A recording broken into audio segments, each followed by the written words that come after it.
pédagogique, il y a des bourses. Par exemple, des bourses Perspective Québec. Hey yo, coucou les gars, de retour pour une nouvelle vidéo. C'est encore moi, Eddie Kodjan. Désormais, appelez-moi le GOAT, le 10+1, numéro 11. Comme Didier Drogba, le troisième Messi, le monument vivant. Maintenant, pour les filles, vous pouvez ajouter dessus le BG frais. Aïe, regardez le thé. Le thé parle en langue. Vous ne pouvez pas comprendre. Il faut être spirituel pour pouvoir comprendre ce que mon thé est en train de dire comme message. Alléluia. Répondez Amen. On va avancer. Alors dans cette vidéo là, je vais faire une story time. Voilà, je vais vous raconter un peu comment a été ma première semaine de cours. Qu'est-ce que j'ai remarqué et quelles ont été mes difficultés. L'axe tabarnak. Bref, pour ceux qui viennent de me découvrir, j'ai pas mal de vidéos qui pourront vous aider à réussir votre procédure d'études en France et au Canada tout seul. Si vous êtes autonome, surtout autonome et régulier dans mes vidéos. Pour ce faire, je vous invite à faire un tour sur ma chaîne, à regarder mon contenu. Et si mon contenu vous plaît, n'hésitez pas à vous abonner à cette chaîne, à me laisser un pouce vers le haut sur chaque vidéo que vous allez voir, à activer la cloche de notification pour ne rater aucune de mes vidéos. Maintenant, pour les moins autonomes qui veulent se faire accompagner, j'ai mon agence qu'on appelle EK Consulting. Le compte Instagram là et le site internet qui s'affiche juste en bas là. J'ai mon agence EK Consulting qui est créée depuis 2019. On a accompagné plus de 1000 étudiants. Donc, on a assez d'expérience dans ce domaine-là. Je tiens à rappeler que je ne suis pas agent d'immigration. Je ne travaille pas à l'immigration. Je ne peux pas vous donner le visa parce que ce n'est pas moi qui donne. C'est l'immigration qui donne. Mais tout ce que je peux faire, c'est vous faire un accompagnement. C'est vous accompagner parce que moi aussi, je suis passé par la procédure d'études en France. Et ensuite, j'ai fait la procédure d'études au Canada et j'ai réussi ça en une fois. Et il y a d'autres étudiants aussi qui ont réussi par mon canal. Donc voilà, il y a l'expérience quoi. Donc pour ceux qui seront intéressés, vous me contactez sur Instagram, sur le site internet de mon agence ou sur WhatsApp Business qui s'affiche aussi là. Donc tout ça c'est bon, générique et on commence la vidéo.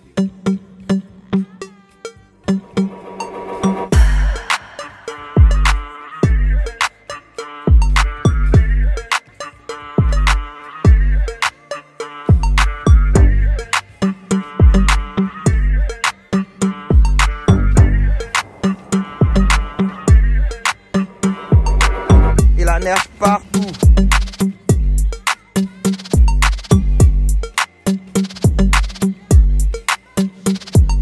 De retour. Alors, avant même de débuter cette story time là, je veux vous inviter à être vigilant pour ne pas vous faire avoir par les arnaques. Parce que, comme vous pouvez le voir sur l'écran qu'il y a ici, certaines personnes utilisent ma photo, créent des comptes YouTube et viennent répondre à vos commentaires. Et dans les commentaires, ils vous disent de les contacter. Donc, si vous recevez ce genre de message ou ce genre de commentaires de comptes utilisant ma photo, premièrement, regardez d'abord le nom. Vérifiez que c'est bien Eddie Kodjan. Et ensuite, ils peuvent aussi utiliser mon nom. Donc, allez sur le compte et vérifiez le nombre d'abonnés. Actuellement, moi, je suis à près de 88 000. Si ce sont des comptes fake, des arnaqueurs, ils n'auront même pas le même nombre d'abonnés que moi parce qu'il leur faut des années pour ça. Donc, regardez ça, vérifiez ça d'abord avant d'écrire à qui que ce soit qui vous donne un numéro en disant que c'est moi en commentaire. J'insiste. Moi, mon numéro, je vais vous le donner en vidéo. Ok? Et puis la deuxième chose, soyez encore vigilants parce que j'ai eu l'écho. On m'a dit que certaines personnes prétendent travailler avec moi. C'est-à-dire, ces personnes-là utilisent mon nom et font croire qu'elles travaillent avec moi pour pouvoir se soutirer de l'argent à certaines personnes. Faites très attention à ça. Moi, j'ai 2 collaborateurs. Je ne mets jamais leur numéro sur Internet. Ça, c'est la première des choses. C'est par sécurité pour vous et pour moi. Parce que ces personnes-là, je peux les remplacer après. Ou elles peuvent décider de ne pas travailler avec moi. Donc, elles vont être remplacées. Mais les vidéos vont rester. Donc, j'évite ça. Mes assistants ou mes collaborateurs, comme j'aime les appeler, pour que vous puissiez entrer en contact avec eux, vous devriez préalablement m'avoir écrit. C'est-à-dire, c'est quand vous m'écrivez sur mon WhatsApp Business que vous allez recevoir un message automatique comme ce qui est en train de s'afficher là. Voilà, qui vous dit que je ne suis pas disponible. C'est-à-dire, le travail est compartimenté. Pour la partie des informations, ce sont mes assistants qui gèrent. Leur numéro sera dans le message automatique. Vous ne pouvez pas avoir le numéro ailleurs. Donc, si quelqu'un dit qu'il fait partie de mon équipe ou quoi que ce soit, ne parlez pas beaucoup. Écrivez à mon numéro WhatsApp Business qui s'affiche. Et quand vous allez recevoir le message automatique, si le numéro que vous allez recevoir dans le message automatique qui vous sera envoyé est le même que celui qui prétend être mon collaborateur, il n'y a pas de problème. Mais si c'est différent, sachez que vous êtes en train de vous faire arnaquer. J'ai que 2 collaborateurs, Romaric et Amel. Leurs numéros sont dans mon message automatique sur WhatsApp. Il n'y a que les 2. Il ne suffit même pas que quelqu'un vous dise qu'il s'appelle Romaric ou Amel. Pour vérifier, envoyez un message à mon WhatsApp Business. Vous allez voir les numéros. Si les numéros que vous allez voir, vous écrivez à mes assistants sur les numéros que vous allez voir dans le message automatique. Mes assistants, en vrai, vous pouvez avoir 100% confiance en eux. Parce que je travaille avec eux depuis 2019. Ils sont hyper compétents. C'est grâce à eux qu'actuellement, il y a plein d'étudiants qui ont pu voyager et tout. Vous pouvez avoir 100% confiance. Même faire les paiements avec eux, il n'y a pas de problème. Mais il faudrait vraiment que quand quelqu'un vous dit qu'il travaille avec moi ou qu'il est mon assistant, il faudrait vraiment que son numéro corresponde au numéro que moi je mets dans les messages automatiques quand on m'envoie des messages sur WhatsApp. J'espère que c'est clair. Donc, pour résumer les 2 choses, la première chose, lorsque vous recevez une réponse à votre commentaire et que cette réponse-là vous demande d'écrire sur WhatsApp, vérifiez bien que c'est mon compte qui a écrit ce commentaire-là en regardant le nom et en regardant le nombre d'abonnés. La deuxième chose, toute personne qui dit travailler avec moi ne vient pas forcément de moi. Il y a certaines personnes qui voient mes statuts WhatsApp parce que quand on m'écrit sur WhatsApp, j'enregistre automatiquement le numéro.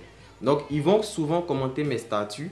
Je vais répondre par courtoisie, par exemple, dans une note vocale. Et ce sont ces notes vocales-là qu'ils vous transfèrent pour vous mettre en confiance. Donc, faites attention. Mes collaborateurs, ceux avec qui je travaille, sont au nombre de 2. Leur numéro se trouve seulement dans le message automatique que vous recevez quand vous m'envoyez un message sur WhatsApp. En dehors de ces 2 numéros-là, s'il n'y a pas de concordance, personne ne travaille avec moi. Retenez ça comme ça. Dans tous les cas, c'est seulement en vidéo que je peux vous sensibiliser. Je ne peux pas faire autrement. Alors, pour parler maintenant des cours au cégep. Bien, les premiers jours de cours, franchement, moi j'ai trouvé ça cool. Voilà, moi j'ai trouvé ça super cool. Et si vous étiez à ma place, s'il y avait des célibataires parmi vous, vous allez trouver ça aussi super cool. Parce que je suis dans une classe où on est environ 40 personnes. Maximum, je pense. On est 40 personnes. Et dans la classe, on n'est que 2 garçons. Vous voyez?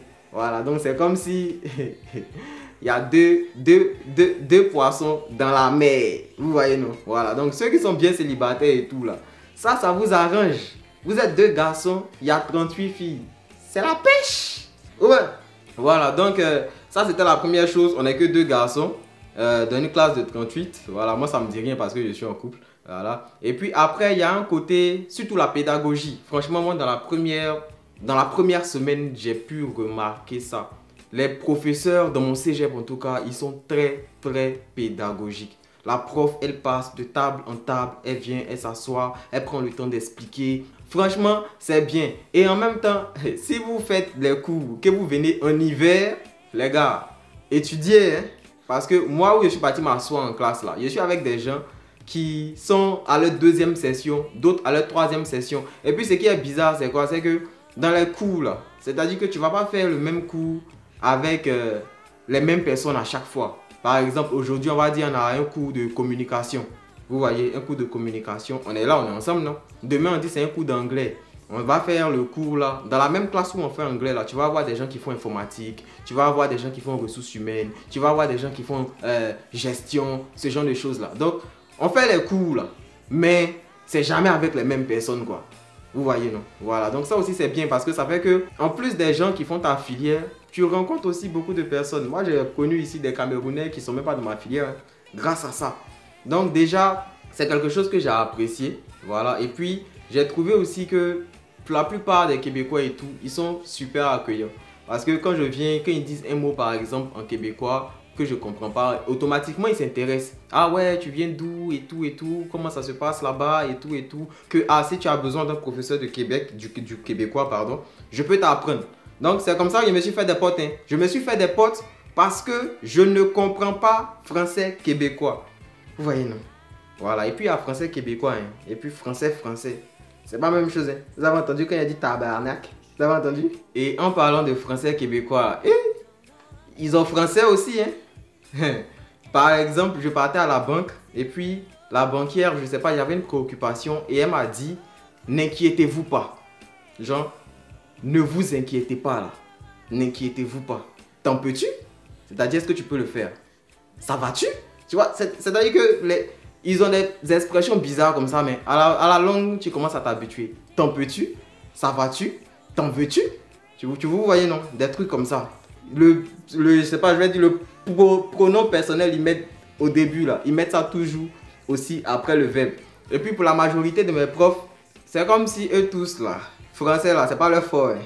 Parce que quand ils se perdent par exemple dans leur explication en français, tu vas les entendre chercher en anglais. Par exemple, si nous on essaie de parler anglais, on va dire par exemple que ouais, le pain en français on dit ça pain. Donc en anglais ça doit être bread. C'est comme ça. Mais si eux, tu les entends parler, quand ils ne trouvent plus les mots, tu vas les entendre dire ah ouais, ça en anglais c'est comme ça. Donc en français ça doit être comme ça. Même mon prof d'anglais là, Gambie où je suis ici là, normalement on parle français. Mais mon prof d'anglais même il comprend pas français. Il parle pas ça. Mais quelque chose aussi qui est bien parce que moi ça m'aide à développer mon oreille. Ouais, surtout ça, ça m'aide à développer mon oreille. Parce que moi je pensais que en France là, je comprenais trop français. Hein. Et en France je comprenais trop anglais, pardon. Mais c'est pas la même chose, hein. Non, c'est pas la même chose. Parce qu'en France, nous on t'appelle les 14, les 15. Quand on faisait les cours d'anglais et tout. Mais quand je suis arrivé ici, devinez quoi? Dans ma classe d'anglais là, je suis au niveau le plus faible. Voilà, ils appellent ça grade 100. Voilà, c'est-à-dire c'est le niveau le plus petit. Mais anglais, on parle d'un niveau le plus petit là. Ouais, non mais actuellement ça commence à aller hein, parce que avec les audios et tout maintenant là, je commence à m'en sortir. Vous voyez non? En fait, je sais pas comment je vous dis, je suis tellement détendu ici parce qu'il n'y a pas, comment on appelle la pression sociale comme en France où tu es toi seul qui es en France. C'est vrai que ce sont les mêmes vies. Hein. Toi tu es en France, tu dois étudier, tu dois aller travailler, tout. Ce sont les mêmes vies. Mais ici là, on ressent moins, moi en tout cas, je ressens moins la pression sociale. Donc je suis beaucoup plus à l'aise pour pouvoir travailler. Et puis étudier. En France, tu as toujours problème. Problème finit pas. Toujours, tu reçois courrier. Quand tu reçois courrier, que tu vois bleu, blanc, rouge dessus, faut avoir peur. Parce que quand tu vois bleu, blanc, rouge là, tu sais que c'est problème. C'est un peu ça. Et puis moi aussi, comparé à là où je faisais les cours en France, je vous ai dit directement, moi je trouve les profs d'ici très pédagogiques parce que on sent qu'ils s'intéressent à ça. Même quand on veut faire les compos et tout, la prof, elle nous dit direct que elle, ce qui l'importe, c'est pas la note, mais c'est ce que nous on va rendre. Que la note, elle s'en fout. Mais comment nous on va rendre le truc. Et puis vu que moi je suis dans une formation de soins infirmiers, elle nous dit de ne pas nous appeler camarades, mais qu'on s'appelle collègues. Donc dans tous les cours qu'on fait, on nous fait déjà travailler en équipe. C'est-à-dire, il n'y a pas quelque chose que tu vas faire toi seul, à part peut-être les compos. Mais il y a des activités par exemple où on dit bon, apprenez à vous connaître. Mais c'est des exercices, hein. Elle est là, et tout. Apprenez à vous connaître, apprenez à échanger, apprenez à faire ci, apprenez à faire ça, apprenez à faire ça. Forcément, ça crée des liens. Ici, tu passes, quand j'arrive au supermarché et tout. De toute façon, les gens sont accueillants et tout. Même en classe, comme je disais là, parce que je ne comprends pas le français québécois, je me suis fait des potes. En France, là, les gens n'ont pas ton temps. Hein. C'est chacun pour sa gueule. Je ne dis pas ça pour, comment on l'appelle, hein, pour salir le nom de la France ou bien quoi, mais c'est la réalité. Si c'était bon, il n'allait pas quitter là-bas. Voilà. Mais après, chacun a son expérience. Et puis, ici, par exemple, encore là, pour les cours, en fait, il y a tellement de choses qui sont mises en place pour qu'on puisse réussir les cours. Moi, par exemple, français, là, j'aimais pas. Hein. Tout ce qui est dissertation, lecture, ah putain, j'aimais pas. Je détestais ça. Mais ils ont des manières de faire qui te font aimer ce que tu détestais. Vous voyez, les profs super cool, attentifs, elle vient, elle est là, ah, Eddie, c'est comme si. Et puis on n'est pas nombreux. Puis que par classe comme ça, si on est trop, souvent quand c'est les petits cours de français et tout là, quand on est trop, on est 20, 18. Donc elle passe, elle regarde, elle fait ci, elle fait ça, elle donne les méthodologies, elle t'accompagne. Quand c'est pas bien, elle vient te... Vraiment, tu sens que le prof, il a quelque chose à faire avec toi et que ta réussite là, ça l'importe. Et puis il y a des ateliers, encore des ateliers, par exemple en anglais comme ça, nous on a un truc qu'on appelle English Session.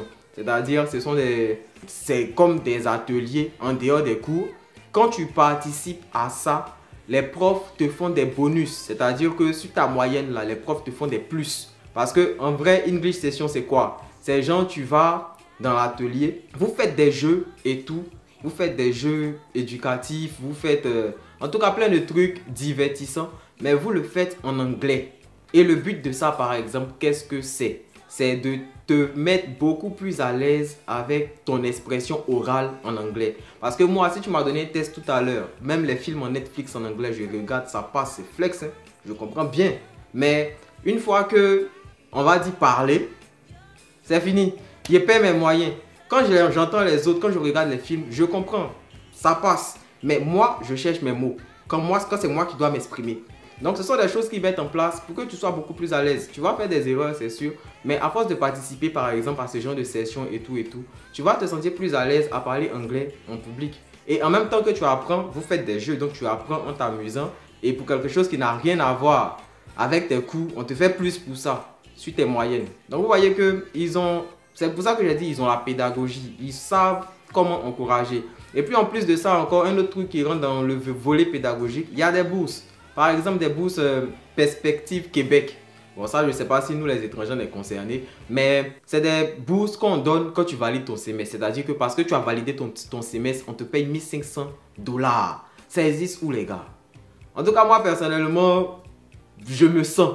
Voilà, je sais que ça se voit. Pour ceux qui regardent mes statuts WhatsApp et tout, il n'y a pas besoin de vous dire. Ça se sent tellement que je suis bien là. Voilà, je suis très bien. Même le teint a commencé à sortir. Hein? En tout cas, si moi, il y a une comparaison à faire. Si vous voulez partir en France, prenez la France comme tremplin pour pouvoir terminer ici. Voilà. Mais dans tous les cas, chacun a son expérience. Il y a d'autres aussi qui sont là-bas, qui souffrent fort, mais qui ne peuvent pas quitter là-bas pour ne pas donner raison aux gens comme nous. Genre, à nous, on dit qu'il n'y a rien là-bas, ils ne veulent pas nous donner raison. Mais vous, c'est votre vie. Et puis après, je tiens à dire aussi que c'est pas parce que moi, je dis ça, que moi, je me sens à l'aise ici, que ça va être forcément pareil pour vous. Mais la vie est faite de risques. Quand moi, j'arrivais, je ne savais pas que ça allait être bien. Donc après, c'est à vous d'analyser, quoi. Donc la vidéo est trop longue, hein, je pense. Donc je vais m'arrêter là et puis peut-être une partie 2. Je vais vous expliquer au fur et à mesure les cours, comment ça se passe. Et pour être gentil, je vais vous montrer un peu de neige pour terminer la vidéo. Oula! Vous voyez?